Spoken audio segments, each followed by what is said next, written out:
Welcome, boys and girls, to our Wednesday evening Lighthouse Kids Club. If you have a student book, that if you ordinarily come, turn in your books to page 122 to lesson 31, and you can do the questions with me as we go.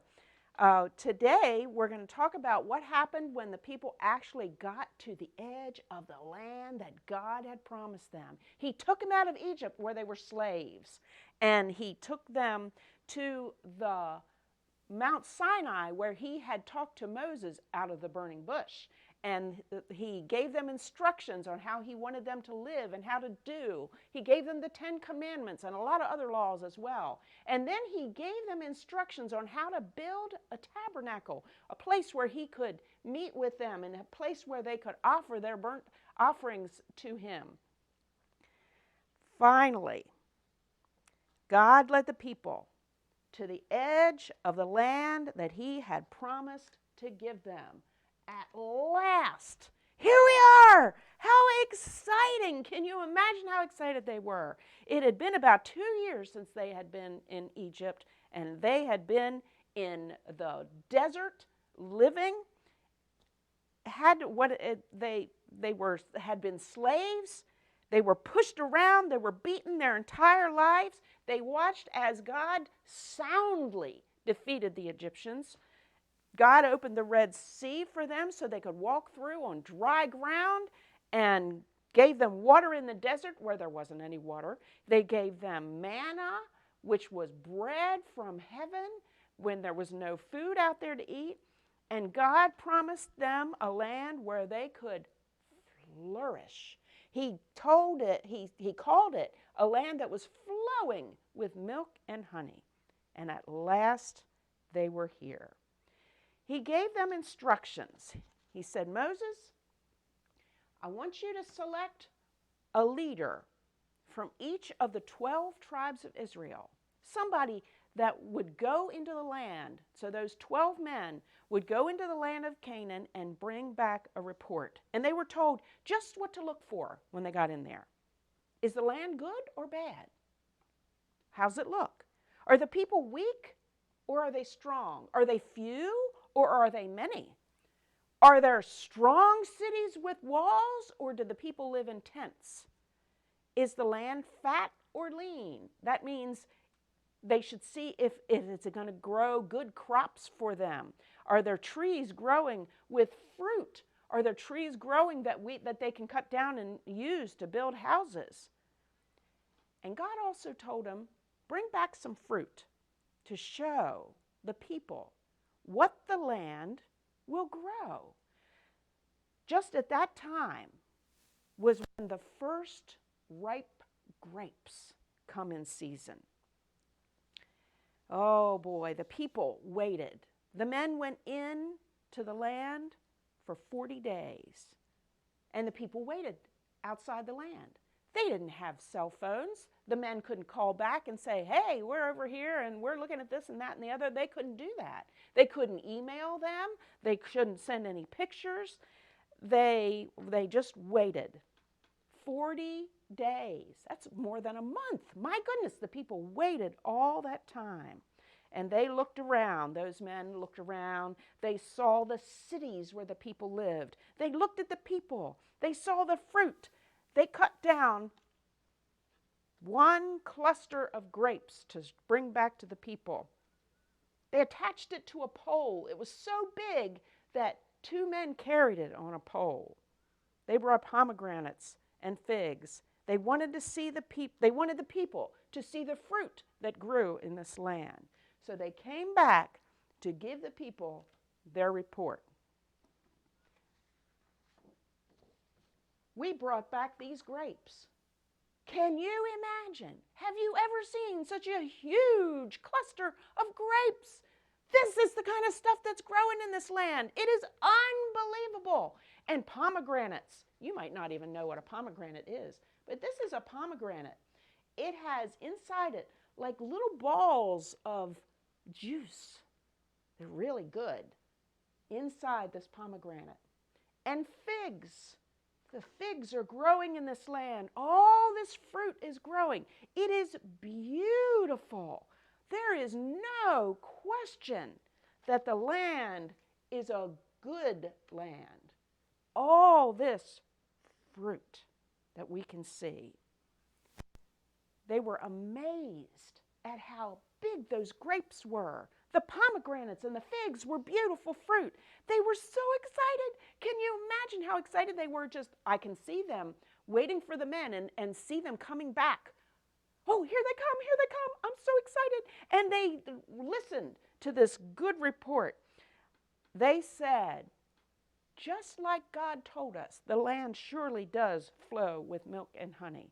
The land was lush. It was green. All our flocks, all our animals will have plenty of pasture.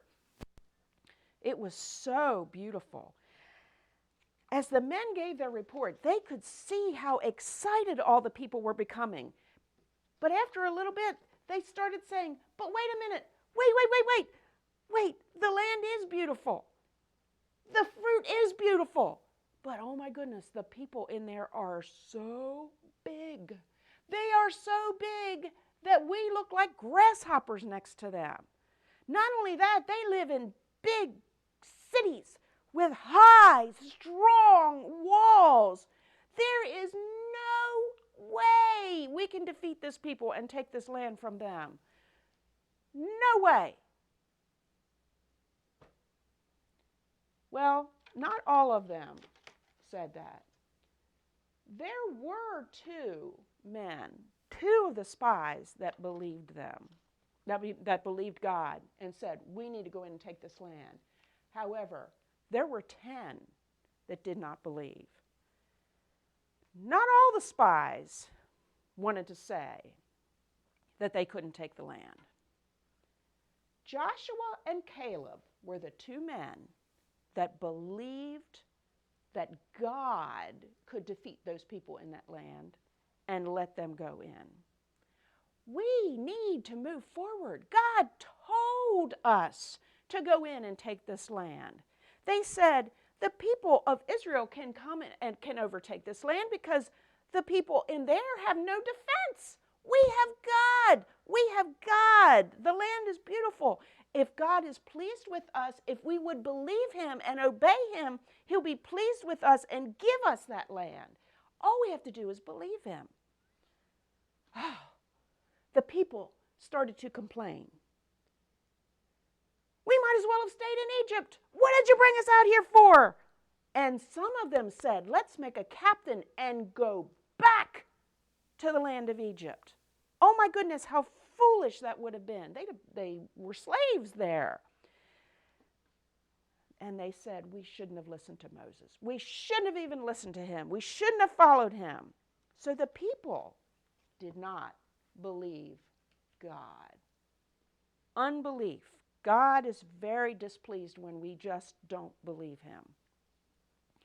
They said they wanted to stone Joshua and Caleb. That means they wanted to throw big stones at them until they died. All of a sudden, the people saw the cloud, the glory of God, appear above the tabernacle. God's glory was coming down on the tabernacle, and Moses went into the tabernacle to talk with God. God was not pleased. He told Moses, I'm going to kill this entire nation of people and start over and build a new nation with you because you believe me. Moses prayed for God to be patient. Please be patient with the people, he said. He said Egypt and all the nations in the land of Canaan would just say that God had not brought the people out of, he brought them out, but he wasn't strong enough to bring them into the land. And God was pleased that Moses prayed on behalf of his people, even though they were so incredibly stubborn. But God did pronounce a punishment on the people because of their unbelief. He said he was not going to allow that nation to go into the land right away, as he was going to do if they had just believed him. He said, you are going to wander around in the wilderness for 40 years. 40 years is a long time, a whole year. They were going to wander around in the wilderness for an entire year for each day that the spies were in the land. They were in the land for 40 days. He said, everybody that is 20 years old and older, you're going to die in the wilderness during that 40 years, and you're not going to get to go into the land. And those who were younger than 20, those who would be born while the nation wandered into the wilderness, they would have a chance to go into the land. Not only that, but those 10 spies that did not believe God, those 10 spies, they all died right then. The people saw those men die, and they heard what God said, and they heard that they would have to stay in the wilderness for the next 40 years, and that everybody over the age of 20 was going to die without going into the land. And they knew God was right. They knew that God had done many wonderful things for them, and they had come to this place because God had brought them there, and now they didn't believe him. And they mourned. They were so upset over what had happened. They were so upset that they had listened to those 10 spies. And some of them decided, you know what? We were wrong. We're going to correct this terrible wrong. We're going to get ourselves together, and we're going to go into the land like God told us to do. Moses tried to stop him. No, stop. Don't. No, it's too late. God is not going to go with you. And God didn't go with them. They went. But they went without God. And you know what happens when you go without God? You're on your own. The people wouldn't listen. Some of them went anyway. And they said, we've been wrong. We're trusting God now. Moses didn't go with them, and God didn't go with them. And the people in the land of Canaan came out and defeated them soundly.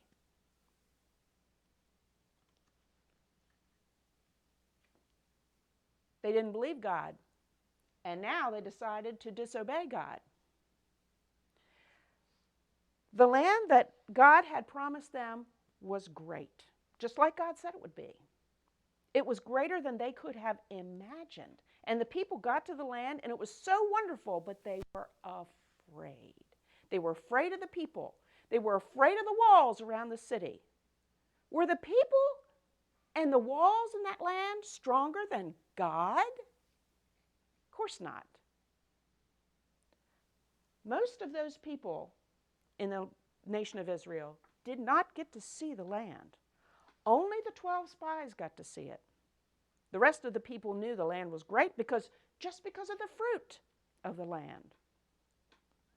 It was obvious that they would be able to grow lots of good food for themselves in there. But there were 10 spies that said they shouldn't go in. There were only 2 that said they should trust God and go in and take the land. The 10 spies convinced the entire nation that they were not able to take the land. Were those 2 men wrong? Of course not, because they believed God. When the people went into the land after God had told them that they were going to have to stay in the desert, God didn't want them to go because they had not believed God, and now they were disobeying him, and they were defeated. They all should have just trusted God and gone into the land. God told them that he had given it to them, and they should have obeyed. And that's what we need to learn from this lesson today. Obey God. Trust him. If he tells you what to do, just do it. Things might look difficult, but if I'm on God's side, that's all I need. If we're on God's side, the other side has no defense. That's what Joshua and Caleb were trying to tell the people. It doesn't matter how strong they were. God is stronger. The people of Israel should have been able to remember what God did in the land of Egypt, parting of the Red Sea, and the water and the manna in the desert where there wasn't any. They could even remember the big cloud and the thunder and the lightning that they just saw on the mountain when God spoke to them. God is so awesome. He's all we need. Let's just trust him and obey him. And let's see what happens next time if the people trust and obey God. Come back and join us, and we'll see you again next time.